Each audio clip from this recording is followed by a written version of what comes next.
I'm Fred, I'm Deja's boyfriend, and I'm a student at METC as well as a home chef. I specialize in gluten-free cooking and baking because I have celiac disease, which makes gluten-free diet a necessity. Celiac disease is an autoimmune disorder that I was diagnosed with back when I was 10 or 11.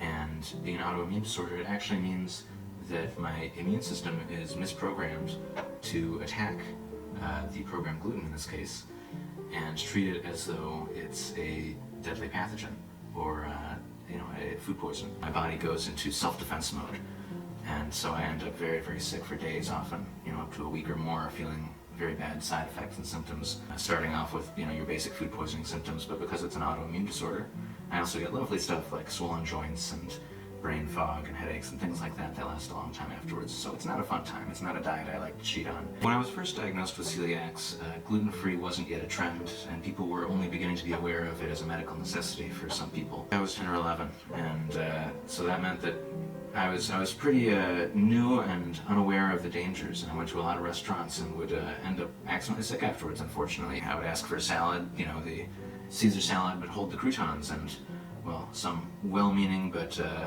ill-informed waiter would pull the croutons off of a salad, and I'd get a salad that still had gluten particles on it, and I would get sick afterwards.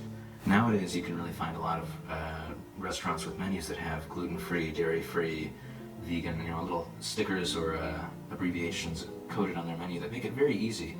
And a lot of places are very, very aware nowadays of cross-contamination. The first thing that a kid that age, a preteen, misses is Happy Meals, because sometimes you're just hangry and you just want something quick and you need that fast food, and it turns out that most fast food is really not very safe for me.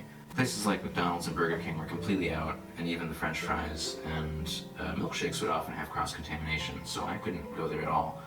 Culver's, a Midwest local though, it was always a favorite of my family's, but we discovered after I went gluten-free that they had gluten-free buns eventually. And so now I can go there, and they're aware enough when I ask for a gluten-free bun, they ask if that's for allergy or not.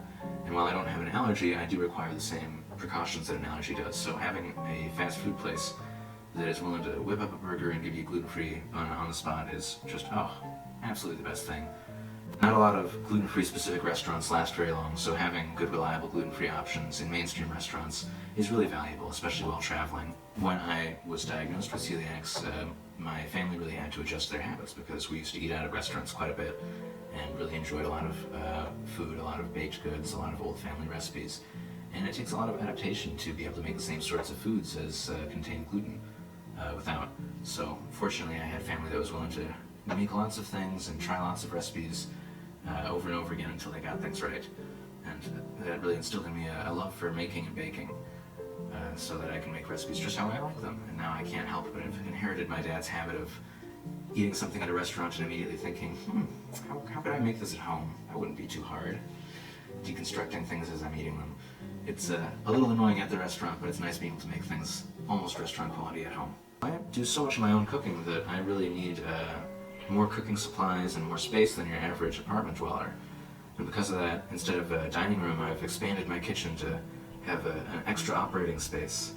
I rely on a huge spice cabinet now and use that for flavoring so many things, because being able to make things from scratch, it's a lot cheaper when eating gluten-free. Most gluten-free prepackaged products are quite a bit more expensive than their gluten equivalents, sometimes actually several times more expensive.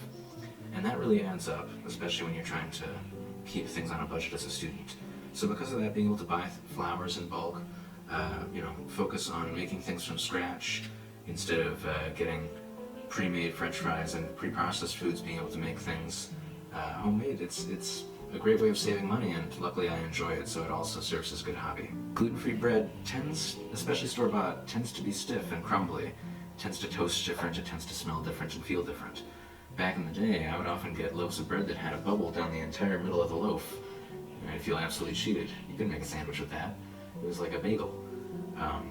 So because of that, I got into making my own breads later on in life, and used a recipe book that relies on proving bread using yeast. A lot of bread mixes are using quick rise methods, and a lot of the most basic baking that we all learn to do at home will use baking soda or baking powder as a leavening ingredient.